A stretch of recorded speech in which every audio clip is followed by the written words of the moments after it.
I'm excited to bring to the stage Lee Davies, a Senior Director for Innovation at Oxford Biomedica. Thank you. Thank you very much. So, good morning, everybody. My name's Lee Davies. I'm Senior Director of Innovation at Oxford Biomedica, or OXB, based in Oxford in the United Kingdom. Myself, my team in OXB have been working with ArcticZymes over the last 6 years or so on a number of different projects, but today I'm going to talk to you about one specific project over the last 2 years that's gone really well, and that's the introduction of MSAN nuclease into one of our major manufacturing processes.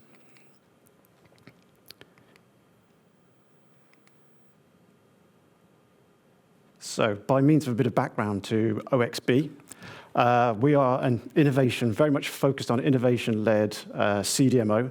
We specialize very much in the viral vector field across the board. We're actually a very old company in the world of cell and gene therapy. We've been around for 30 years now. We were founded in 1995 as a spin-out from Oxford University as a product company looking to develop lentiviral vectors specifically for gene therapy for Parkinson's disease and a number of other diseases. Over the years, we've evolved very much into where we are now, which is a pure-play CDMO for the manufacture of viral vectors for a range of clients around the world. But over the years, we've set a few big milestones in the viral vector field. We were the first company ever to administer lentiviral vectors to a patient as part of the Parkinson's therapies. We were the first company in the world to be granted approval by the FDA for the commercial manufacture of lentiviral vectors. And during the COVID period, we helped develop the manufacturing process for the UK COVID vaccine and then went on to produce over 100 million vaccine doses for the UK during that time. So we have quite a healthy track record in the field of viral gene therapy. Over the last few years, we have expanded quite significantly in our capabilities. So we started in Oxford in the UK. We now have facilities in the United States and both in the EU, with sites in Strasbourg and in Lyon. Over those sites, we have a total of 13 GMP manufacturing facilities, extensive experience with a wide range of vectors, and over 1,000 GMP batches of viral vectors to date between us. So there's an awful lot of work going on around the world. We're responsible for over 30 successful IND submissions for clinical trials, and we are constantly being examined and audited by regulators from around the world. So we have products in place around 40 different countries globally. So we're certainly having an impact in that field. We work with over 40 different clients at the moment, and they come from all backgrounds. So we work with clients all the way from university research facilities right the way up to big pharma. And we cover a very broad range of vectors and target diseases with what we work on. So the vast majority of our work is focused on two particular viral vectors, as they are the main focus of the current sort of clinical trials that are going on around the world. So these are the adeno-associated virus, or AAV, but more historically, we're associated with the lentiviral vector field, and that takes up about half of all the work we do globally at the moment. So it's a huge part of what we do as a company. And it's on that lentiviral vector field that I'm going to talk to you today. Now, helps to know a little bit about lentiviral vectors and how they work. They are gene therapy vectors, typically based on the HIV-1 virus, which we're all familiar with, so human immunodeficiency virus. These are viruses that are modified to take away a lot of the viral genes responsible for the disease, and those genes are replaced by therapeutic genes that we want to introduce into cells throughout the body to try and cure a wide range of diseases. It's a popular vector at the moment. It has a lot of characteristics that's great for gene therapy, very long-term expression, high levels of expression. There are about 300 trials ongoing today in the world using these type of vectors over a broad range of disease indications. Majority of those are cancer-based, but there's a lot of work going on in the cystic fibrosis field, in the hemophilia field. It's a very diverse target area for the virus. It's a relatively new field in some ways, and that viral vectors and gene therapy is still relatively new, but there are already 6 of these products that have been approved for commercial production by the FDA. So it's a new field, but it's certainly becoming more accustomed to sort of the more normal manufacturing processes associated with therapeutics. The one area, as Steve alluded to earlier, which has been a huge success over the last decade or so, is in the field of CAR T therapy. These are therapies specifically aimed at the moment at a range of blood-based cancers, and they've proven highly efficient, and is probably why there is so much call for manufacture around the world at the moment for these vectors. Just a little bit of background on the CAR T therapy. These are therapies where we can modify the white blood cells of the cancer patients themselves to more accurately target cancer cells within the body. So effectively, we can take the white blood cells, the T cells, out of the patient. They're treated outside of the body with a lentiviral vector that helps to reprogram those cells so they can identify cancer cells in the patient. So when those cells are re-administered, they hunt down and destroy the cancer cells in the body. It has been extremely effective over the years. First patient was treated 14 years ago now, complete remission, 14 years later, still cancer-free and living a very happy life. It's been really successful, and it's quite a dominant area of the field at the moment. Estimated over 40,000 patients have been treated over the last decade using these therapies. So it forms a very significant part of our workload and for other CDMOs in the manufacturing field, but it's a very competitive field to try and generate the best process, the highest yields, to deliver as many doses as we can to the patients. Now, whilst the lentiviral vector is a really potent vector and there's a large market for it, I can honestly say it is one of the most difficult vectors to work with because of the nature of the virus itself. It's a complex vector. There are lots of working components within there that all need to work effectively for the virus to perform its function.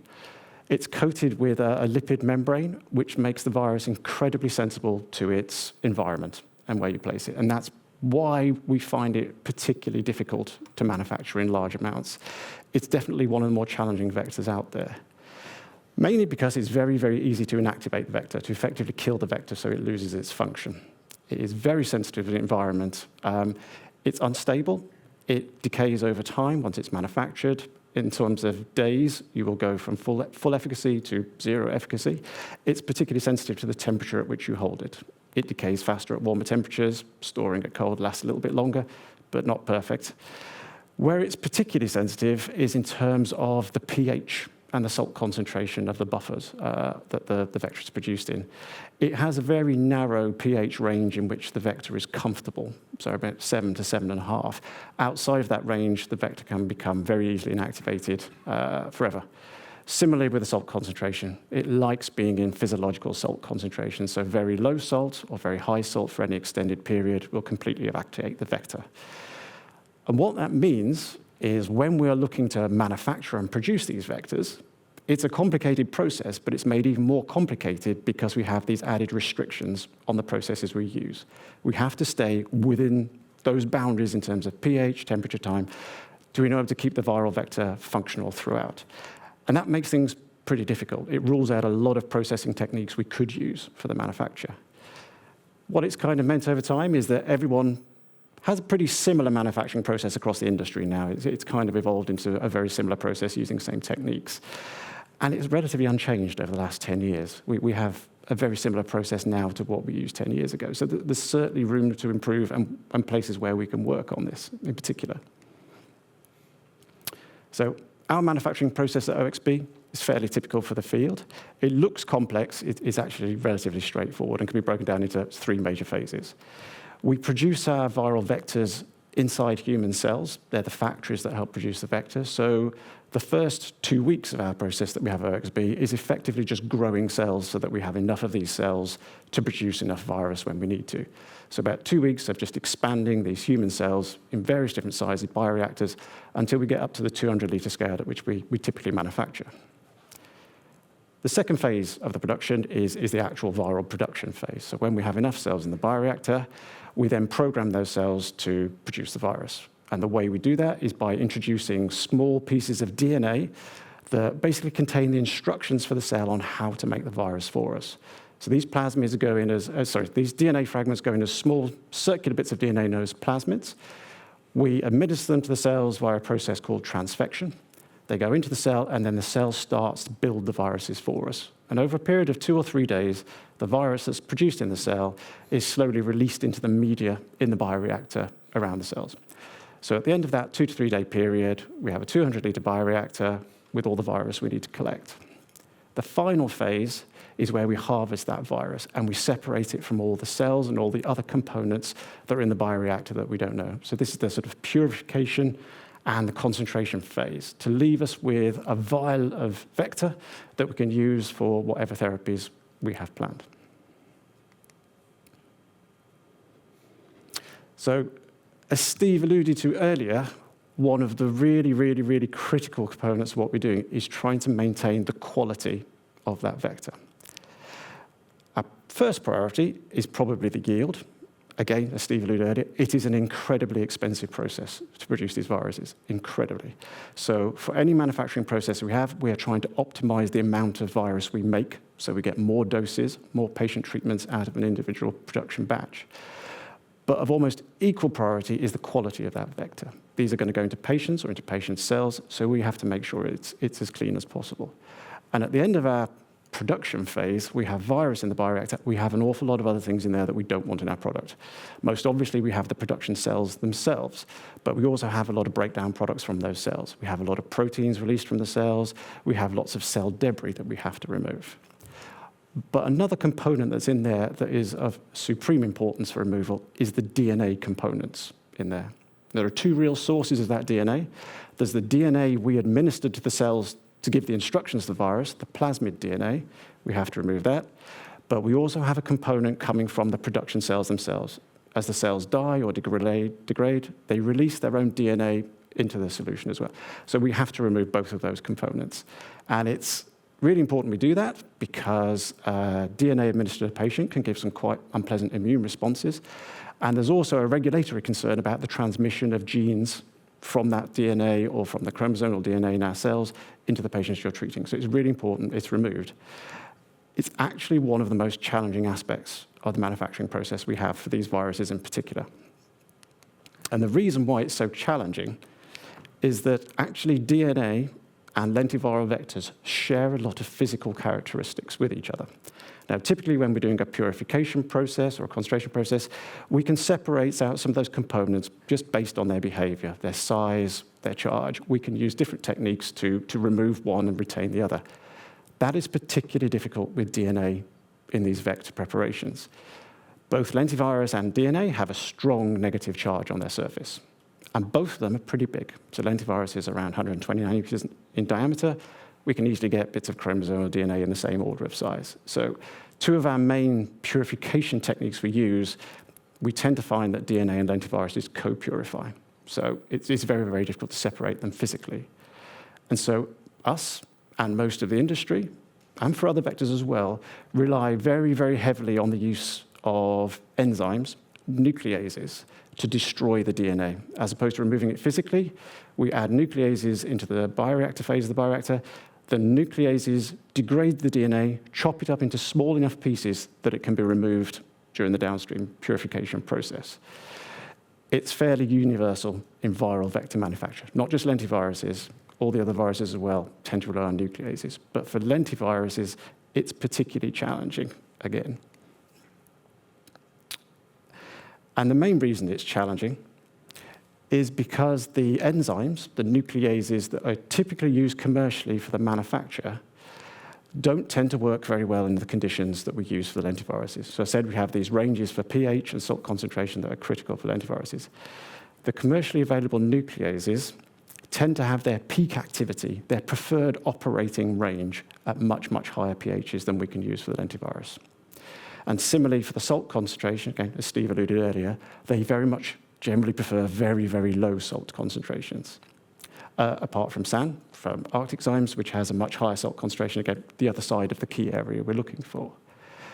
And what this means is we can use these nucleases, but we tend to use these nucleases under conditions where they have very low activity. They're nowhere near their peak performance. They will work, but it's inefficient. And what that means, if we want to remove the DNA efficiently with lentiviruses, we have to take some fairly extreme measures. On a very simple level, we have to use very high concentrations of these nucleases compared to other processes.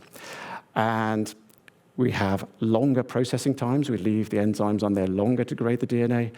Or in some instances, we have multiple steps in the process where we repeatedly go back and try and degrade the DNA so we get to a point. So it works, but it's far from ideal.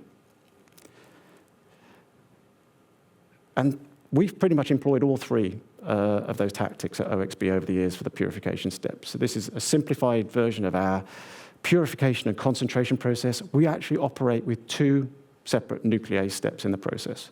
The first step is in the bioreactor with the cells, and there's a second step after a few filter clarifications and cell clearance steps, where we have to go in with a very high concentration of the nuclease to finally remove those final amounts of DNA that we need to get down to the right quality that we need. This works great. It's evolved over the whole manufacturing process, and we remove about 99% of the DNA that goes into the process comes out by this. And that's good enough for the processes that we're using it to generate for. It's not ideal. It's expensive. There's a lot of nuclease used in this process. And it's complicated having two separate steps in there. And there's the added risk, because we use such high concentrations of the nuclease, there is a finite risk that some of that nuclease finds itself in the product at the end. It's quite hard to remove because there's high concentrations. And that can be quite serious from a regulatory point of view. There are defined limits for all of these things. If we should exceed those limits in any particular batch, we won't be able to release that batch. We lose the cost of the batch, and the client gets a delay on that. So it works, but there's a finite risk with doing it this way. And that's why a few years ago, when MSAN nuclease was announced on the market, we became very, very interested in how we could potentially use this nuclease for our manufacturing process in particular. And why we were interested is because this nuclease from ArcticZymes has very, very interesting operating ranges for specifically the lentiviral vectors we're working at. So unlike the other commercially available nucleases, MSAN operates very, very happily in the kind of pH range that we like to work in our process, and also in the salt concentrations, the physiological salt concentrations that our vectors prefer. So instead of operating a process a long, long way away from the nuclease's optimal activity, we're now bringing that optimal activity and targeting our process with it.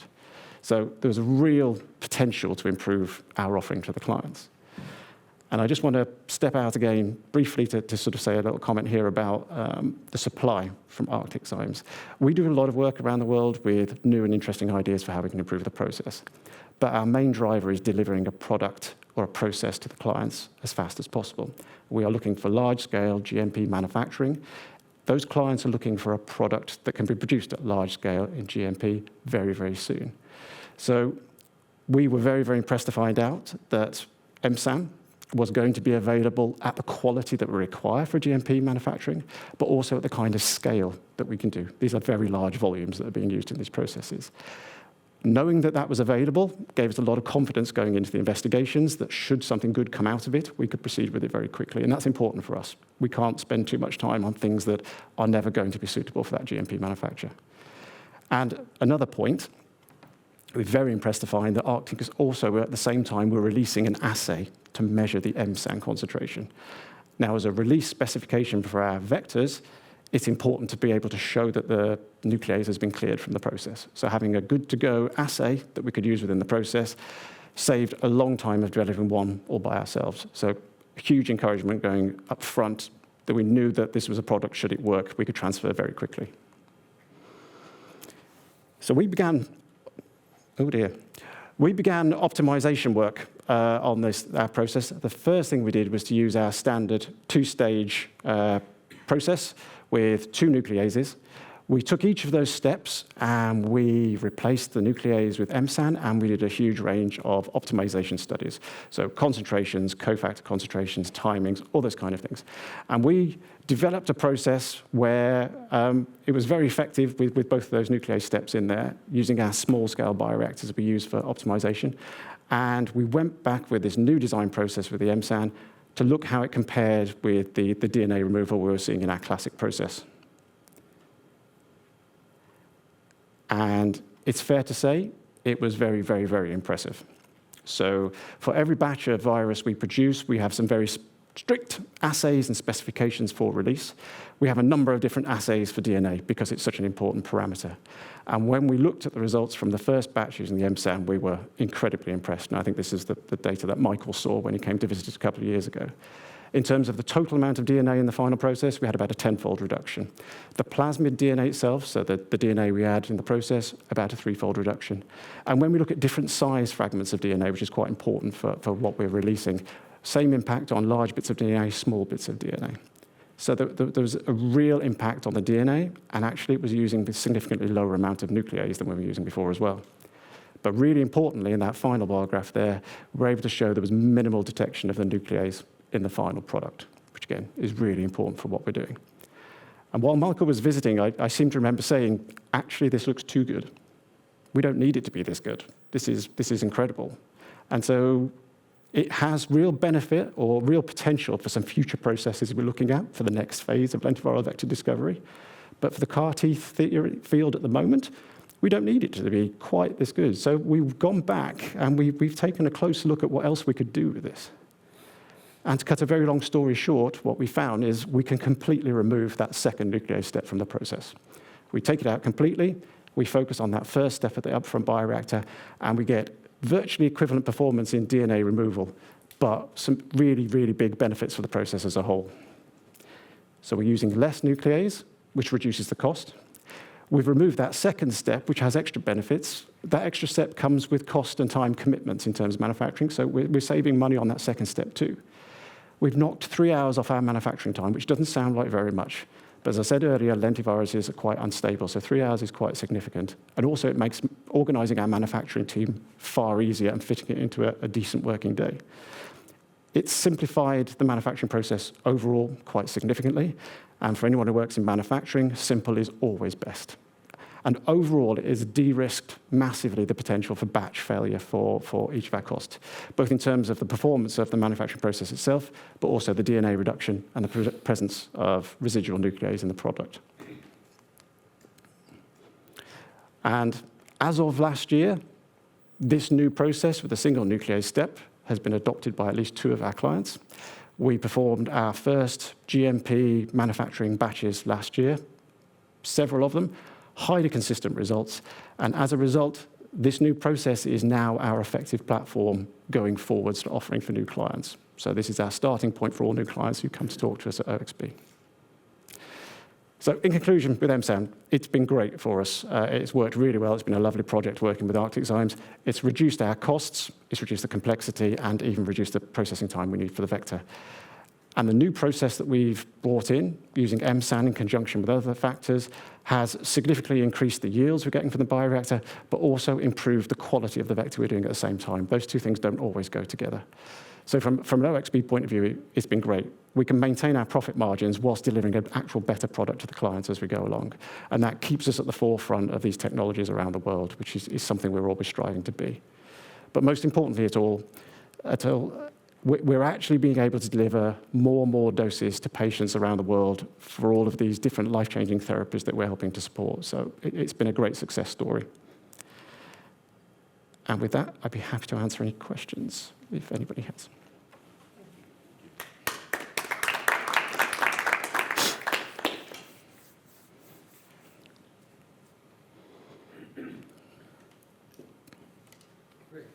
Great presentation. Thanks. And yeah, Ludwig Lundgren from Nordea. So I just had first a question on like when a new customer comes to OXB, trying to get help with producing lentiviral vectors in large scale. I guess they typically have done some previous work, like preclinically, with their own vectors typically. So in general, like how much of the protocol can you change typically when a customer comes to you? So now, for example, when you say you can introduce MSAN, like, are the customers typically, are you able to transfer their protocols to a new manufacturing protocol like that? So we can do both options. We can transfer in a client's complete process and perform as a direct tech transfer into us as a company. We can do that. That's relatively unusual. I think we have decades of experience. We have the background and the knowledge of what's required to take a new process, take it all the way through to commercialization. And I think a lot of clients come to us for that background and that knowledge. And so typically, clients will work with us and adopt largely our platform process. There's rooms to tweak here and there for different vectors if they have slightly different performance. But Most of the time, a client will transfer from the process they already have over to our platform process. It streamlines the GMP delivery timelines and de-risks the regulatory barriers later on, because much of this process has already been accepted by the regulatory bodies. Okay, very clear. And just a bit of a follow-up to that. So like how late in like their, pipeline or development process do they come to you typically? Is it like before a phase 1 trial, or is it even earlier than that? It varies quite significantly. The typical phase where it comes to us is where people are preparing for the clinical trials, where they want large volumes of material of a suitable grade to do it. But it does change quite significantly. We do have clients that have produced elsewhere and are looking for a new manufacturer, so they can come in quite late stage. But typically, we move in quite early. We build up a process with the client to produce material for clinical studies, and then hopefully after that for the scale-up and potential commercial afterwards. Okay, great. And then just final one from my side. So I think you mentioned there that, MSAN is included in the newest platform, which I guess is the Vectra system. It can do. Yeah. So this is more of a manufacturing platform. Ah, right. Yeah. Okay. So then, like, what would you say is a reasonable, timeline for, this new manufacturing platform being implemented in, customers' processes? Like, when could we see, some volumes from this? Is it like 10 years or like 1 year, or just a rough number would be nice to have? So I suppose the first client has already adopted it, and those GMP batches started last year. As new clients come into us, depending on the state of development of their process and how quickly they want to proceed to GMP, I would say you're probably typical, and it's just a typical, it's a sort of 12 to 18 month period before you'll see those transferring into the large scale GMP productions. Okay, great, thanks. Philip from Pareto. So first question just on the cost savings. That seems to be quite big for you. So you mentioned several factors to that. Sorry. So one being the shorter production time, 3 hours. You're using less nuclease, etc. So is it possible to sort of qualitatively say which of those factors have the biggest impact on the overall cost savings? Again, the two major cost savings are the nuclease cost itself, because the amounts have been used, and also the removal of the timing. Not so much on the cost saving, but the removal of that step. That step involves a lot of materials and assays, other things around. Removing that has a cost saving, but actually the nuclease cost is the biggest single impact. And that's largely because the amount of nuclease we were using previously was substantial. May I add a point to that? Thank you. I think we're looking here at cost saving as being one element, but as I understand it, there's also a huge value to de-risking the process. So the more you can reduce the challenges of a failed batch, and these things all compound on that, actually everything is insignificant almost against the cost of a failed run. If a run fails, we're talking millions, and that could be impacted by too long in the process, by too much nuclease being pulled through, contaminants in the final product. So, and this is one of the challenges. You don't want to look at a single metric as you go through this. There is a straight COGS value that you're talking about, but actually the process value is probably more impactful on getting a better quality, more reproducible product downstream. Yeah. Does that sound about right, Lee? Yeah, long term, the enhanced process robustness is a very big deal in terms of the long term for us.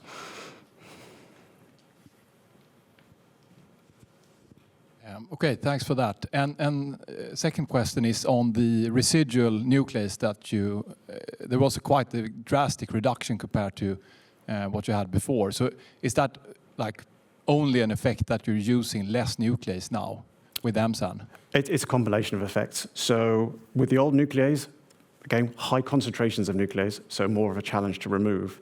But if you remember, there are 2 process steps. That second process step is actually quite close to the end of the process. So in terms of purification or removal strategies, there's not a lot in that gap. And so the chances of something remaining are significantly higher. With the MSAN, we only have 1 step, and it's right at the beginning of the purification process.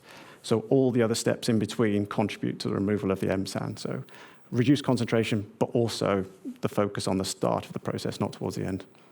Okay, very good, thanks. And then just a final question from my end now. So during this process where you've been validating MSAN, have you been comparing it against some other new forms of enzymes compared to what you've used before? And is there anything that you see is even coming close to the performance of MSAN? I think ourselves and our other part of the company we have in the US we're always looking at nucleases. It's quite a hot topic at the moment. I can say I've not seen anything that can compare with MSAN at the moment. It's a bit of a standalone product. I'm not sure how long that will last, the way these things, people tend to follow up quite quickly, but it certainly has its own little niche in the market at the moment. Okay, thanks very much.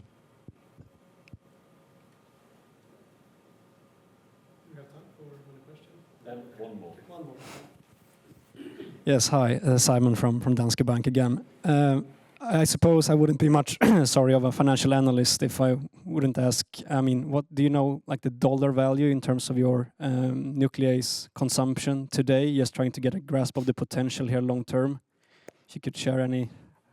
I'd like to step in on that. I'm not going to have lead from a. I think to save lead from this, this isn't a conversation we'll have today. We can absolutely talk about how the run rate works, but I don't think it's specific customer spend we want to share in this forum today. And also, it's not really Lee's area when it looks at actual spend and cost around the nuclease. But we can talk about it later. Thank you. Thank you. Sorry. Okay, thank you very much.